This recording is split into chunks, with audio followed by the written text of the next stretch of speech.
Hello everyone, আমরা যখন বড় বড় রেস্টুরেন্টে খেতে যাই এই ধরনের ডেজার্ট দেখে থাকি, যেগুলো দেখতে অনেক সুন্দর, খেতে অনেক মজা, পুষ্টিকর এবং সুস্বাদু, দামও অনেক বেশি হয়ে থাকে। আমরা এগুলো দেখার পরে ভাবতে থাকি এগুলো কিভাবে বানানো হয়েছে, কিন্তু আমরা চাইলে এগুলো বাসায় বানিয়ে নিতে পারি। এই জন্য একটা শসার খোসা ছাড়িয়ে নিয়ে খোসাটা ব্লেন্ডার জারে দিয়ে মিহি করে ব্লেন্ড করে রসটা ছেঁকে একটা পাত্রে নিয়ে এর সঙ্গে হাফ কাপ চিনি ও আগার আগার পাউডার দিয়ে বেশ কিছুক্ষণ জাল করতে হবে। একটু ঘন হয়ে আসলে একটা বাটিতে ঢেলে ঠান্ডা করে নিতে হবে। অন্য একটা পাত্রে আবারও হাফ লিটার দুধ, হাফ কাপ চিনি ও আগার আগার পাউডার দিয়ে বেশ কিছুক্ষণ জাল করতে হবে। একটু ঘন হয়ে আসলে এই শসার রসের উপরে ঢেলে দিতে হবে।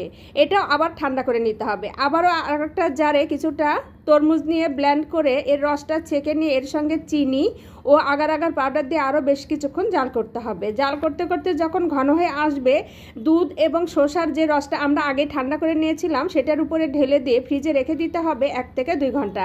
1-2 ঘন্টা পরে বাটি থেকে বের করে নিয়ে এইরকম ছোট ছোট পিস করে কেটে পরিবেশন